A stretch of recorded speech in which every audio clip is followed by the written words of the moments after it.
Welcome back sa ating channel. Naging mainit nga na usapin di umano sa mundo ng social media. Tila naglabas nga ng matinding ebidensya laban di umano kay Boyeng Rimwala at Abalos si Madam Maharlika. Dito nga natin makikita na hindi nga di umano tatantanan na magbulgar ng katotohanan sa nangyayari sa loob ng Malacanang at kahit man ahensya si Madam Maharlika. Tila ginagamit niya lahat ng kanyang source para lamang ipakita sa taong bayan kung ano nga ba talaga ang nangyayari sa bansang Pilipinas dahil di umano sa mainstream media ay hindi ito pinapalabas. Banat pa nga ng isang netizen, tandem nga ang tatlong magkasyoso, President Bongbong Marcos, Rimula, Abalos, Katapang at Asurin at iba pa. Kaya huwag na tayong maglokohan. Involved ka, President Bongbong Marcos.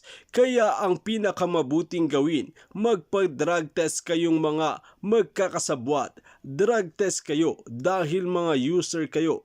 Pagmumukha, lagi kayong mga bangag, mga dilat, mga mata nyo. Nagmamalinis kayo.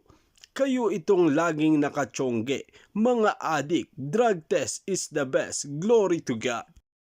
Go Maharlika, go! Ikaw ang pag-asa ng bansang natutulog sa katotohanan. Pinapaboran ang mga maling gawain like Bonjingjing. Maharlika is so true. Sa aking pananaw ay magigising na lang si President Bongbong Marcos na hindi na siya ang presidente at hindi na niya matatapos ang kanyang term na 6 years. Ang dalawang yan hindi talaga dapat sa kanilang posisyon dahil tadim ebidensya. Dapat matanggal yan sa kanilang pwesto at dapat isama na rin si Asurin. Dapat nauna.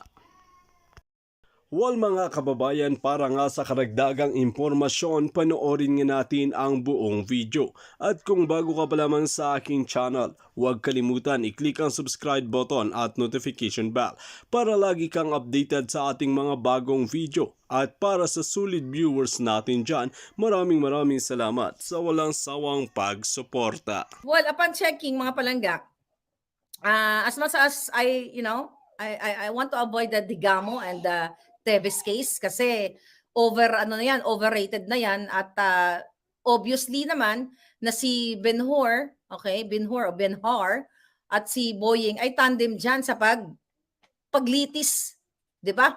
Sa kangaroo court, sa public court, okay? 'Di ba? Dito sa Facebook kay Teves. Okay, I'm not siding Teves or Digamo. Pero nakapag-react na ako diyan. Pero ang sa akin lang, nung narinig ko na naman na sinabi ni Justice Secretary Bonjing, okay, ni Boying, na sangkot ng anak sa illegal na, oh my God. Really, Bongbong? Ito ba, Bongbong, ang mga ibinigay mo sa amin? Mga pasi. Yun ang pasi. Alam niyo yon? Puro pasi ang binigay niyo sa amin. Alam mo yung bigas? May palay doon, di ba? Tatakupan mo sa ilonggo. Tinatanggal mo yung pasi bago mo isaing. Pero si Bongbong, ang sinaing niya, puro pasi. Di ba? Giatay, puro pasi, di ba? Puro palay. So, pag kinain mo, hindi mo na makain yung palay, day. Anyway, so going back dito kay Bonjing at saka kay Benhar. Remember Benhar? Tika, isulat ko to ha. Magkamali naman ako dito. Minsan sa daldal ng bunganga ko, iba yung nababanggit ko. Alright. Sinulat ko pa, hindi ko makalimutan. Ang sinasabi niya dito nila, case closed na raw. Ganun ba magkaso sa atin? Magdakdak ka sa mainstream media tapos hindi pa nililitis yung tao. Di ba? Hindi pa siya nililitis. Di ba? Sabi nga nila, ang nasasakdal is still innocent until proven guilty. Nasasakdal, di pa nga sinasakdal eh. Di ba? So, ang point ko lang dito, paano naging case closed? Hindi pa kayo napupunta doon sa court, hindi pa naririnig yung bawat panig.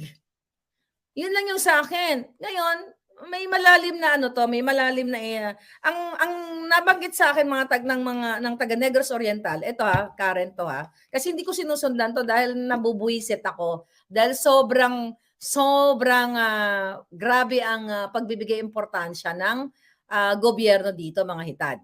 Alright? Ngayon, eto, tingnan, basahin ko lang to Ang sabi dito, ang sabi ng nag-text sa akin, okay, ang mga Araneta daw, okay, ay excited.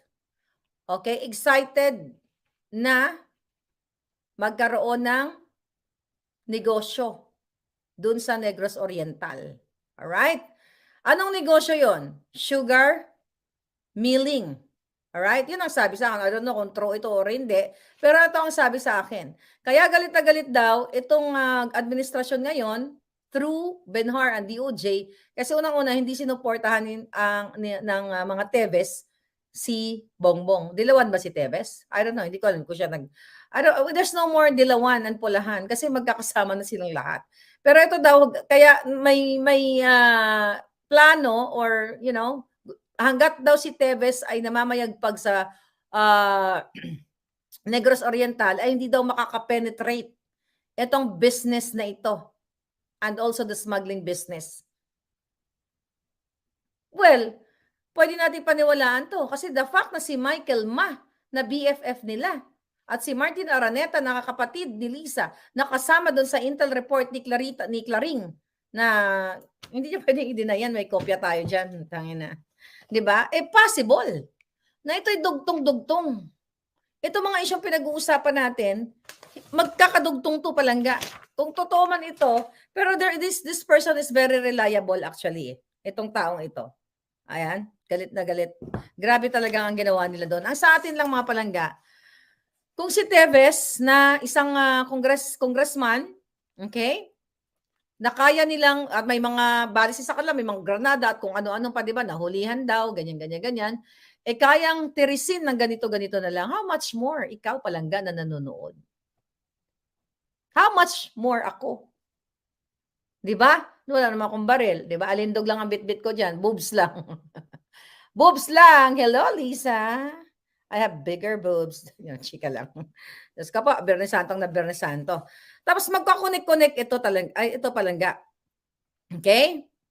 At actually itong ni-research ko kay Bonjing na may kinalaman din siya dito sa mga, sa Pogo obviously, nasabi ni Bantag yan dati.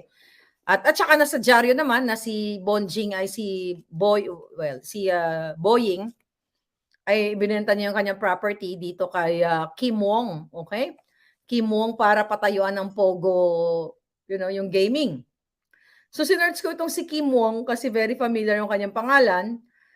Siya yung nasangkot doon sa, kung natatandaan niyo, yung 81 million heist, money ng Bangladesh, yung yung reserve money nila na this was 2016 panahon ni Noynoy. Kung naalala niyo, itong si Kim Wong na bumili ng property o ng Island Cove ni Boying Remulla na, talagang sobrang laki daw ng pera ito na kahit na hindi na siya maging DOJ, mabubuhay siya.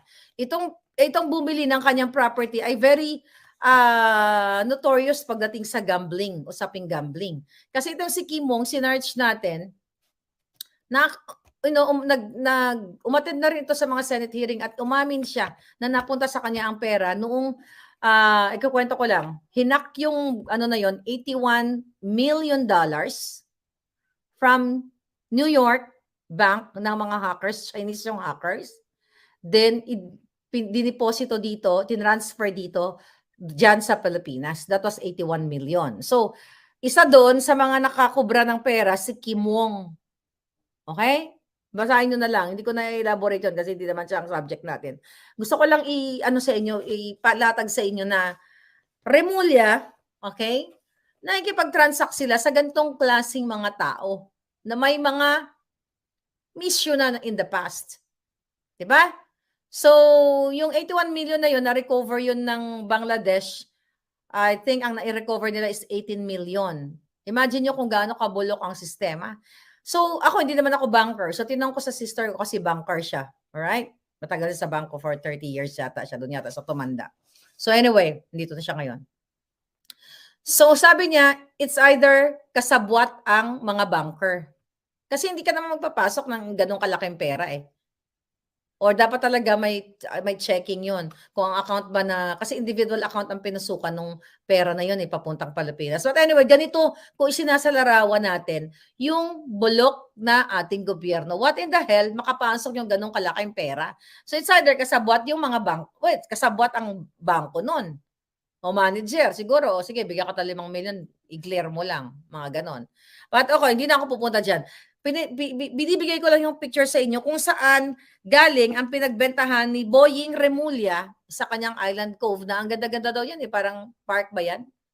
Nakarating yata ako diyan past life ko, 'di ba? Tapos ngayon ay pogo na, mga gaming na, 'di ba? Puro, but that was even during Duterte, alright? Kasi binenta niya is 2018. So ang sinasabi ko dito, sa si Boying ang kaniyang, pinagdaanan ay hindi malinis. Once kasi nakikipag-transaction ka sa mga, you know, notorious o mga taong hindi clean money, then you're part of it. 'Di ba, tino-tolerate mo yung mga gano'ng klaseng kasi ako, kung ako'y matino, hindi ako makikipag-transact sa mga gano'ng klaseng tao. Kasi baka madamay pa ako, 'di ba? Dirty money yun, eh. Anyway, wala lang. So ngayon, nai-share ko lang sa inyo mga palangga. So, kaya ko sinasabi 'to dahil ito yung mga pase na inupo ni Bonget. Mga pase ba? Imagine mo sabihin ni Boying, akala mo napakalinis yung anak niya, 'di ba? Na absuelto. Pero alam ko may case pa na mga natitira. Then naalala niyo kung paano idiin din si Bantag. Kumusta na ba si General Bantag ngayon? 'Di ba? Ang sabi niya no'n, at large si Bantag nagtatago. Eh, hindi naman totoong nagtatago. 'Di ba? Oh, do'n pa lang, kung matatandaan ninyo si General Bantag ay nagsalita na si Boying ay inuutusan siya para ilabas yung mga nakapreso sa utos ni Boying. So, wala siyang definitely Boying Remulla ay walang dignidad at walang magandang reputation. At lagi niyang nililitis kaya ayokong pansinin niya masyado yung Digamo case na yan kasi obviously nagsa-side sila sa isang panig lang, 'di ba? Dapat as DOJ Secretary Boying, ikaw ang ama ng DOJ, 'di ba? Nilitis mo na, kumbaga kinonvict mo na. Dadaan pa dapat si Teves at ang kampo ni Digamo, magbabakbakan sila sa korte. Pagtatanggol niya yung sarili niya hangga't sa kaya niyang ipagtanggol yung sarili niya, then to-convict muna siya bago mo sabihin close case na. Right? Hindi naman tayo lawyer. Pero meron bang close case? Nasa Facebook lang o sa mainstream media lang? I-hearing mo muna. So as DOJ Secretary, you are very, evil to the highest level. Sino magtitiwala sa DOJ? Dahil inaraw-araw niyo ang media, ilang buwan na ba yan kay Teves? Bongbong, inaraw-araw niyo? Of course, may basbas mo 'to. Ang daming mga importanteng issue. Uy, mainstream media, traditional media. Tutukan niyo yung smuggling at hoarding. Yan ay nakakapinsala sa inyo, hindi lang sa mamamayan, lahat ng mamamayan. Anong natin, mapapala natin sa Digamo, awayan nilang dalawa yun. Malalim ang awayan nila. Para sila sigurong, may sa isa't isa. But again, sabi ko nga, nakatutok. Imagine mo, national issue, tinututukan pati si Bongbong nakialam dyan. Pinapasuko niya si Teves. What the heck? Pero ang mga smugglers ayaw nang ipasuko. O, gusto mo ba? Magpasyon ulit tayo. Oh, Ginoong Bongbong, napupuno ka na ng pulburon. Ano na ang iyong mga tinuturan? Ito ay kabalintunaan sa iyong mga pinangakuan. Amen. Yawa. Puro pangako. Babangon uli, giatay. Ang dami pwedeng maging SOJ, yung mukhang pangpusa ang step mom ni Cinderella. Si Little Niña. Ay nako, Liz Versosa, ayan. Sino pinapalayo? Palayasan niyo yung mga kuting diyan. May mga kuting ba dito? Oh, layas na kayo mga kuting, ha. Magnilay kayo, magpenitensya kayo. 'Di ba? Kanino rom, panty rom, ang napalirom sa bintana rom. Amen. Alam niyo 'yon? Ilonggo lang nakakaalam 'yon. Ang ibig sabihin nun. Ay naku, mga kwentong kutsero ni Lola Maharlika nung kabataan. wag amin ngiwi daw sabi ni. Hindi, yawa. Oh, di ba? May isa ka damang nagsaka sa sanga, nagabot ang ulan, nabasa siya, basang-basa basa sa ulan. Asa ba si Vanessa? Andiyan ba si Vanessa? Grabe ano, this government is ano, walang patutunguhan tayo palangga. Ang DOJ mula kay Aguirre at Remulla wala ng dignidad. Di tao ang pinaglilingkuran kundi presidente lang nila, sabi ni Lita Solognon Hobilia. Okay. Sabi ni Bigga Warp, Supreme Court is a collegial body. It decides by consensus. But the hitad Boeing is acting like as if pseudo Supreme Court, DOJ Secretary na exactly palangga. Kaya nga sarap talagang ipalit doon kay yung mga nagpapako doon sa krus. Dapat sila yung mga dapat sila yung ano ngayon sa Biyernes Santo Sila yung nandiyan dyan. Ayan. Si Manny yung sinuportahan ni Teves, sabi ni Angelita Lagunsal. Okay. Thank you, palangga. Si Dodong Manny, tahimik naman si Dodong Manny. Hindi na natin bubodyakin kay tahimik man si Dodong Manny, no? Pero recently, parang nagbibinata si Dodong at saka si Jinky para mga 16 nagkikis-kis din sa social media. Giatay, kailad, oy. Kailad, parang yung ano ba, yung nanay ni Vanessa ba na hindi kamao mag-Bisaya at mag-Tagalog. 'Di ba? Nabudol na naman ng 31 million, sabi ni Nona. Ayan. All agencies of the government may kita na dapat sa tao na pupunta, sabi ni Lourdes Torres. Okay, yes, palangga. Correct. Yeah. Si Casey Ken na nagmamaganda. Ayan. At bago kayo magmaganda lahat, mga taga-UK, okay? Europe, America, Canada, mag-download muna palangga ng Sendwave app. Huwag mong kalimutan ang Maharlika code na promo code para magkaroon ka ng $10 free credit. At may promo this month. Ayan ang promotion ng lola ninyo. Ayan. At by the way, sa lahat ng mga nasa Jamaica, kung si Pebbles ay merong ensimada sa Pilipinas, ay meron din tayong ensimada by Maharlika. Hindi ako gumawa, yung friend kong expert na chef at nanalo sa contest and everything. Later on, ipipresent ko sa inyo. Pwede kayong umorder online ng ensimada, di ba? Masarap na ensimada, hindi yung mga ensimadang utak ensimada. But anyway, yeah, I will update you, pero excited ako sa aking ensimada. Maharlika ensimada. O, di ba? Mayroon ensimada ako. Kalain mo yun. Ayan. Hi, Biggs Biluan, how are you? Sagdi lang nang mag-kiss-kiss si Dong Mani. Sabi ni Sweet Moji, sagdi lang nang mag-kiss-kiss si Dong Mani o Jinky. Relevant naman. Oo nga, nag-kiss-kiss sila palangga. Alam mo naman ako, minsan naapektuhan ako nag-kiss-kiss kasi, pag wala akong kakissing scene, no? Just kidding. Hindi, kasi parang 16 years old na mga hitad. Diba, mga anak na lang dapat nila mag-kiss-kiss. Hindi man sila 16. Oy, ang dami ngayon na gano'n, no? Nagpapakyut din sa sa social media, yung mga tiguwang na ba, nag-kiss-kiss, wala nang ngipon, mga iba. Wala nang ngipon, mga hitad, nag-kiss-kiss ba? Anyway, but yun, gano'n talaga ang pag-ibig, diba? Wala doon sa edad ng pag-ibig. Okay, fine. Diba? Wala tayong magawa dyan. Giatay, nag-kiss-kiss ng mga, nila, pototoy. Alright. Dito ako sa Hong Kong, sabi ni Vanessa. Okay, thank you, Vanessa. Okay, si Mel B. Alright. Sabi ni Loretta, Tim-Timan, Madam, help niyo po ang Pilipino kung paano natin i-impeach si Budol and Smag. Palangga may right person to do that. It's not me, definitely. Alright? Darating siguro ang panahon, depende sa performance nila. But it's not me to do that, palangga. Me, may duty para sa inyo is kuda lang ako dito. Lahat ng mga nire-report ng babaeng ng ating puting ahas, i-share ko lang sa inyo. But again, katuwang ninyo ako para sa pagmamatsyag, okay? Ng mga what do you call it? Ng ating bayan. Kasi kawawa talaga tayo. Pero i-recap ko lang itong issue na ito, itong pinag-uusapan natin, ang pinaka-bottom line dito. Pakita natin uli. Wala na. But anyway, yung pinapagawang resort ng First Family dyan, tulungan niyo ako sa San Fernando, La Union. I-message niyo ako, balitangmaharlika@gmail, at gmail.com, or you can message me here kung ano, picturean nyo, whatever, para may pakita natin. Kasi dapat transparent.